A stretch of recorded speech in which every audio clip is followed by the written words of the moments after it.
Good evening and welcome back to By Any Greens Necessary, the season finale, by the way, of I mean, it's a big deal, so I had to bring the heavy artillery to really close out with a bang. You know how the shows end, on television with a big cliffhanger and, everybody watches. That's what this is. So I'm Melvin Thompson. I'm the executive director of the Endeleo Institute. Endeleo is the nonprofit arm of Trinity United Church of Christ. And by now you should know Endeleo means what? Progress, growth, and development. And so we're excited. Trinity is located at 400 West 95th Street in the beautiful Washington Heights community along the 95th Street corridor. Y'all know all about this. We're really excited, not only because it's our season finale. Our last farmers market is next Saturday. I hear it's going to be a little chilly, so Stacey, you might want to have that jacket when you come out because it's going to be a little breezy. This is Chicago. It's Chicago. Yeah, I think it was 50 something last night. So make sure you come out. This is the finale. We're gonna sell out. We're gonna be giving stuff away. It's just we're gonna really go out. We've had really great crowds the last several Saturdays, so we're really looking for you.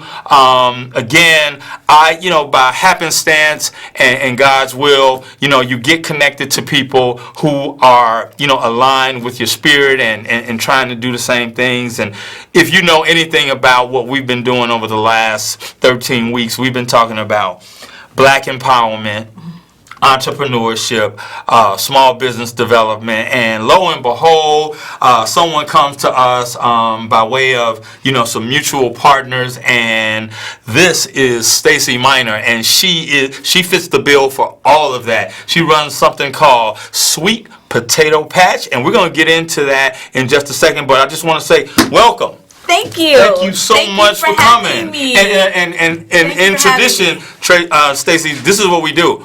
I always ask folks last minute to be on the show. That's a tradition, right, okay. T? I mean, we don't give you ample time. We always say last minute. That was like I gave you less than 24 hours, and our best shows actually happen when we don't give people a whole lot of time, to get all nervous and come up with a bunch of stuff. So in the tradition, thank you so much for agreeing. If you have any calls or anything, once we unpack what Sweet Potato Patch is, you can call us 312-738-1060. That's 312-738-1060. So, Stacey Minor, the first thing that got me is you from the hood, you from our neighborhood, you from Washington Heights, that whole 95th Street corridor, Roseland, whatever you want to call it. Mm-hmm. Tell us, who is Stacey Minor? Who is Stacey Minor?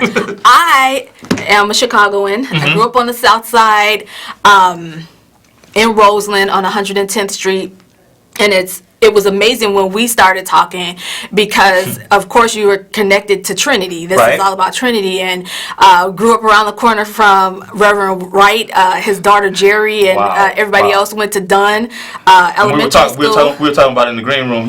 When you knew him, he had the afro. He had the big fro. He had the afro. Wow. Yeah. Wow. So, radical, bro. Yeah. So. Yeah.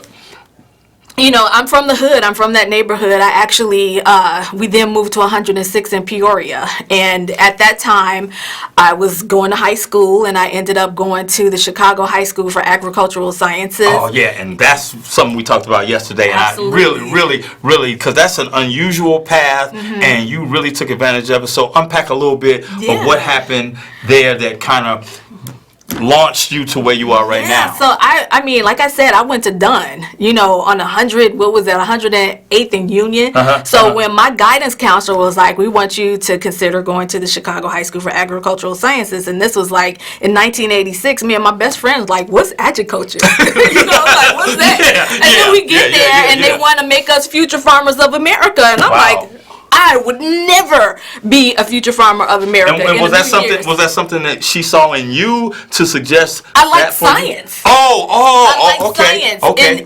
In grade school, we liked science. I liked doing anything that had anything to do with science. And then when she explained what agriculture was, I liked helping my great grandmother who was disabled in our community, in our backyard garden. Sure. So she taught me what growing vegetables was all about and actually cooking what we grew. Wow. So McDonald's Wow. wasn't a thing in our house growing Wow. up at all. Wow. And so I went on to the Chicago High School for Agricultural Sciences. In my freshman year, I was introduced to deoxyribonucleic acid, which is DNA. And I was like, okay, I like this DNA stuff, and I also like this agriculture vegetable stuff, so I want to do something with that in my career. And so I ended up going to the University of Illinois in Champaign. At the time, again, this is the 90s, plant biotechnology wasn't a thing. And so we made it a thing. I ended up getting my degree in horticulture and plant sciences and was recruited to work for Monsanto. And that was, again, back in the 90s. So I was in St. Louis, and it turns out I was one of the first African-American women to work as a full-time scientist for Monsanto in plant biotechnology. And Whoa. so y'all getting this with I mean from, and it was a handful of us.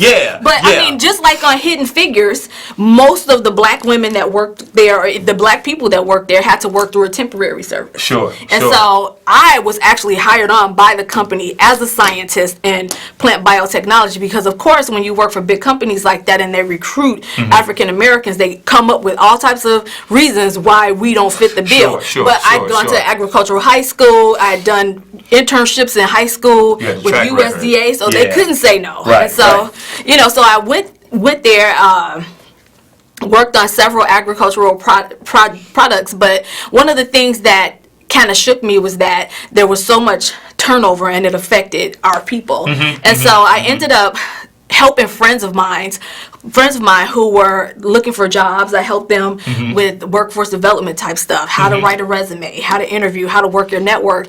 And it pushed me into a place where I wanted to work in workforce. And so I got a call from my current company, Challenger Grand Christmas, because as I'm starting my company, I also still have a full-time job, and I became an executive coach, and I've done that for over 20 years now. So you helping people find jobs. So you found that entrepreneurship niche while still maintaining a full-time job, which is I think instructive for folks who are thinking about considering it. You want to talk a little bit about that? Because I started my own business before I owned a flower shop, and I opened it on North Michigan Avenue. And one of the hardships is I gave up my job right away, and I'm like, now going forward, I'm like, I know I need to keep a financial backing, because as a black woman and as a black person starting a business, we don't have the same access to the finances, capital, right? And so fast forward, here I am back in Chicago from St. Louis, in having lived in different places all over and seeing how readily grocery stores were available to people. And even on the north side of Chicago, all these grocery stores, as soon as you walk out your door, and then here comes all of these delivery. I saw a Peapod truck one day, a block away from a Mariano's, and I'm like, help me understand this. You got a Mariano's a block away from you, and now they're delivering. We don't get that in the hood. Absolutely. And I wonder how many people are still familiar with Peapod today, because Peapod was around in like the late 90s. Right, and Peapod is in the northern suburbs. My sister lives in Maryville, Indiana, and I would see Peapod out there and in the northern suburbs, but not in the hood. And I'm like, but we need it in the hood. They leapfrogged or went around the neighborhood, the urban, to go outside to Maryville, Indiana. Exactly. And during that time while I was noticing this, it was God who gave me a vision that it was time to start my business. I attended Joseph Business School, which is a part of Bill Winston Ministries. And on West Side? Yeah, there was one day I was coming from work, and we were having a Bible conference at my church, at Apostolic Church of God, and I was like, I'm not going to go. I'm just going to go home. And then I got off the metro, get into my car, and I smelled chicken. Fried chicken. That was like my favorite thing at Apostolic Church of God. I was like, okay, I'm going to go. And Dr. Winston happened to be preaching, and that's where God spoke to me while he was preaching. It's time to start your business. And then I got to a point where I'm like, why doesn't Peapod deliver to us? I'm like, well, what happened if I started black people's Peapod, because I worked at Monsanto and because I had connections with black farmers. I'm like, what would happen if I connected with these black farmers and connected them to our neighborhoods that are considered food deserts? So So I reached out to them. They were telling me that they couldn't get in Kroger's, Walmart, or anything like that because they couldn't get their products. They couldn't get their products. So they had tons of fruits and vegetables and meats that were going bad because they can't get their stuff in Walmart when Mexican farmers can. Yeah. Right? And so they're struggling, and I told them what I wanted to do, and they said, hey, let's make it happen. So I created Sweet Potato Patch as a technology. So everybody has a smartphone, right? So all you have to do is go to your smartphone, go to Sweet Potato Patch app, which is still in progress. Still in progress. And I want to show everybody, the symbol, there it is, the Sweet Potato Patch. Yes. Check that out, you all. And you're going to talk a little bit more about it. But this is an app, right? And talk a little bit about, and I love, it's like the urban feel. But it's greenery, and it's in your neighborhood. It's in your backyard, and it can coexist. Yes. Green and healthy, and I love this. Absolutely. This. So talk a little bit more about the app. So I figured everybody has a smartphone. So if you can go to your smartphone and order gym shoes, then surely you can go to your cell phone and order healthy food products. And so we created different types of products for different people that live in our hood, that live in food deserts. Sure. People that know how to cook, people that don't have time to cook or don't want to cook, and then food boxes for people that know how to cook, because I know how to cook, right? You can give me a box of vegetables and I'll take it like hook them up. It would be like chopped. For me, I figure it out, right? Exactly. But there are some people that don't know how to do that. And then I also noticed the success of like Uber Eats. We DoorDash and all this. Exactly. So we're using Uber Eats and DoorDash, but it's still bringing those not so healthy options to our front door. So I said, well, what if we use the Uber Eats type platform and utilize delivery drivers that are kind of still attached to Uber and Lyft, and we deliver to people's front door, and you can see where your driver is, and we recruit delivery drivers from the neighborhoods that we serve. So that's how we got started.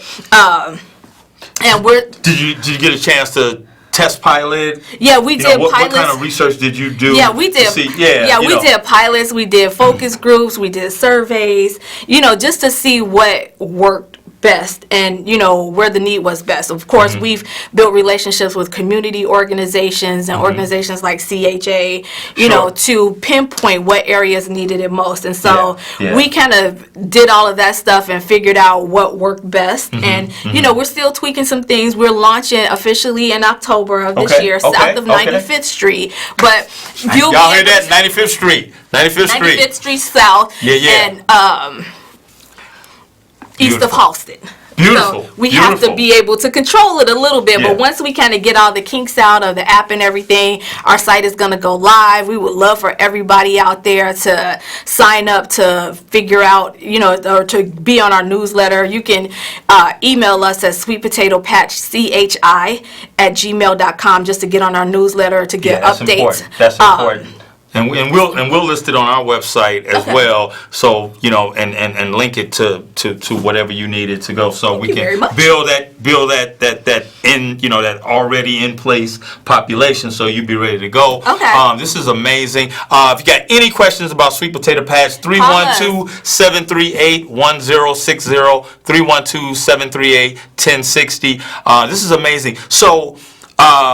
Your demographic, what was your most receptive? And obviously, I think millennials who all have cell phones are more receptive and are more comfortable with the technology. The question I had, and I thought about on the drive in was, how in tune are they in terms of healthy food? Do they are they more, because I've got a couple of teenagers and they use technology, but it ain't healthy.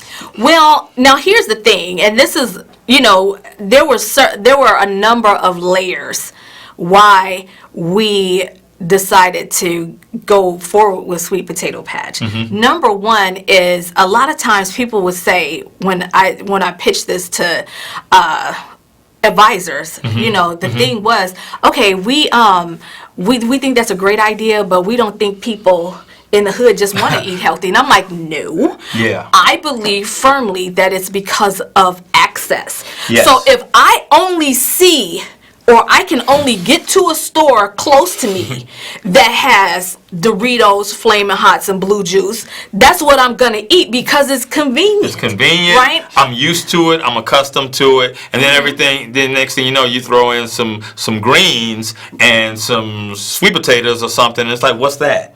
But here's the thing. Okay. Now, we have 3 different product lines. Like I said, we have boxes that are free for all different types of meats, vegetables, and stuff like that. But then we have like the easy to follow recipe boxes that are similar to HelloFresh. Okay. But we also have Heat and Serve, and that came up because prepackaged. Oh. prepackaged, already cooked. Okay. Right. Okay. So we came up with the Heat and Serve because somebody took me to Golden Corral for my birthday. Okay. And of course, I'm like, can we go to Ruth Chris? But it was somebody that I love dearly, this is a little girl, and so I said, okay, we'll go. And she was kind of upset that she was like, okay, now I realize that you don't like Golden Corral that much. But I'm like, no, it's okay. I appreciate you wanting to take me out for my birthday. I'm like, but as I'm there, it was a Sunday. And I'm seeing all of us there. On a Sunday, spending $17. I was like, this stuff costs $17. I'm like, oh my God. And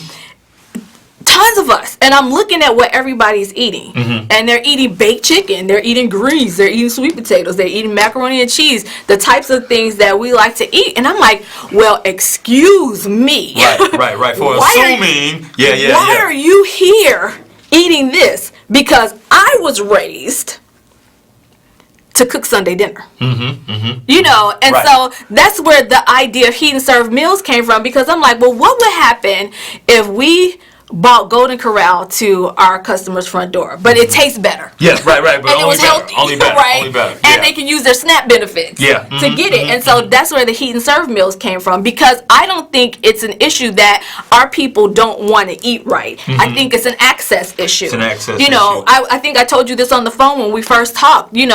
We see people when Link comes out at the first of the month at grocery stores with ton of pizza boxes and junk food type of stuff, and of course we're gonna think, well, why do they have all this junk? Why don't they use their SNAP benefits for something better? But if I don't have a car, then I have to depend on somebody to take me to the grocery store. And I cannot ask somebody to take me to the grocery store every week. Absolutely. So what I have to get to last for an entire month has to be stuff that won't spoil. So I can't get fruits and vegetables and meats because it won't spoil. We can get in our car every other day and go to the grocery store. Everybody can't do that.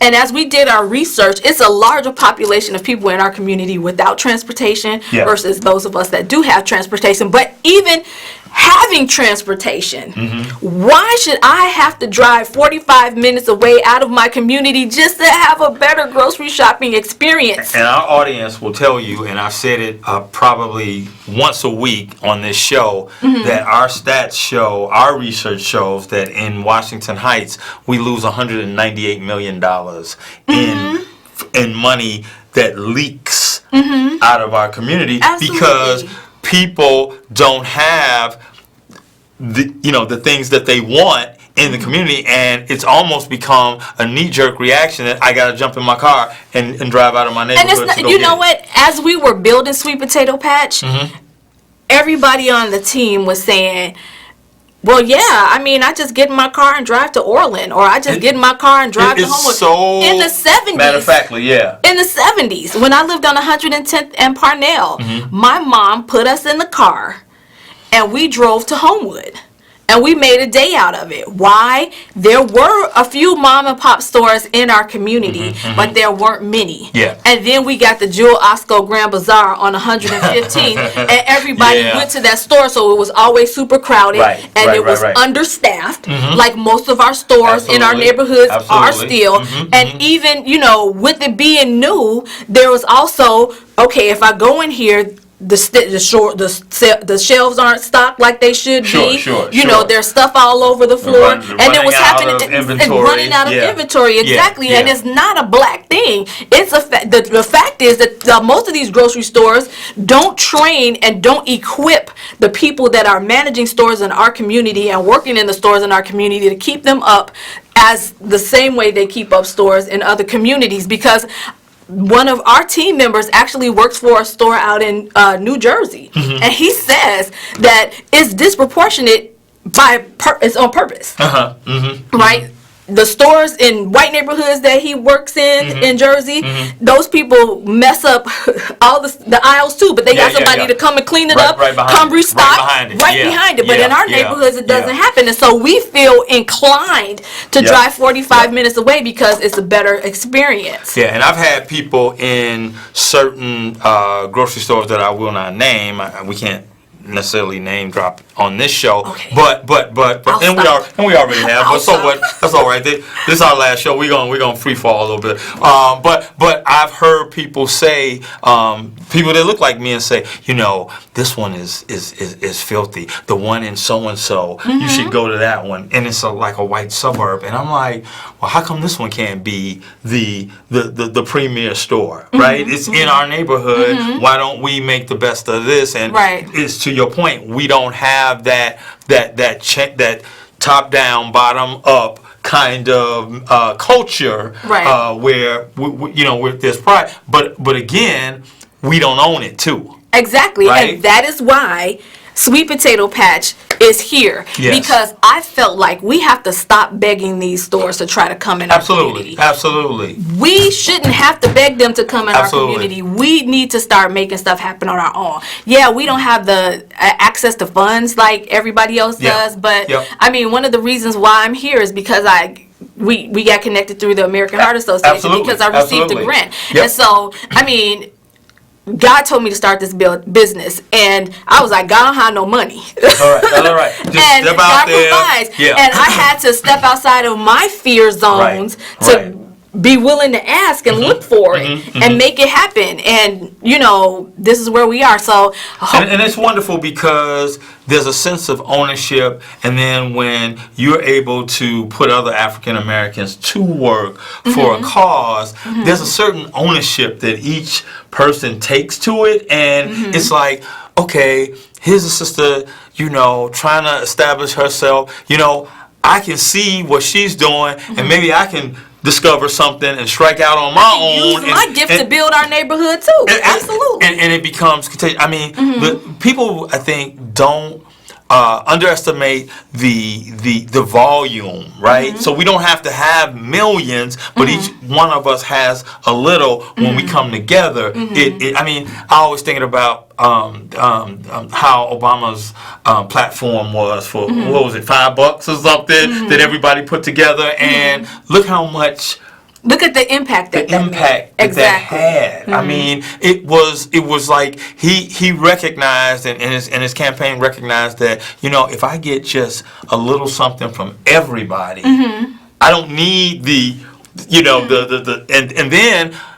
and then people will have that ownership that's my president. Absolutely. You know what I mean? Somebody's sending me a thank you for my $5 that I sent for the president of the United States. And that's what I want people to know about Sweet Potato Patch and any work that we do in my hood, right? Yes, sir. Is that it's not about Stacey or anybody on our team getting rich. It's about pouring back into the community and replenishing our community and restoring it, because I got tired of seeing this happening to my people in my hood. And so that's the reason that I started this, because I'm like, it's been going on for too long, and really, we focus in 3 areas: health, education, and community development. So for us, the health space is directly connected to the community development. So if the built environment doesn't have access to healthy foods, then it's no sense we're spinning our wheels trying to get people healthy,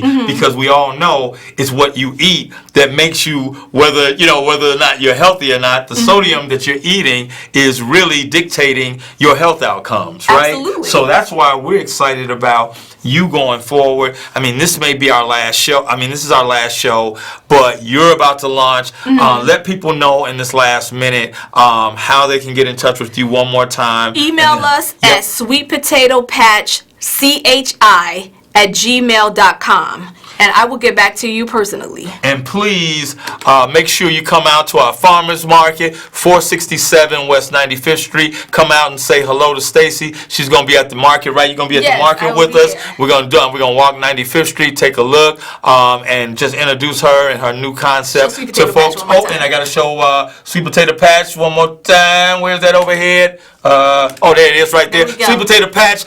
Make sure you get comfortable with that. I'm Melvin Thompson. That's Stacey Minor. Enjoy your fall. Thank you so much for coming. You're going to hear more about that, and we are excited. We're just excited that we're doing it for ourselves. We're making our communities better by any means necessary. That's right. See you soon. See you soon.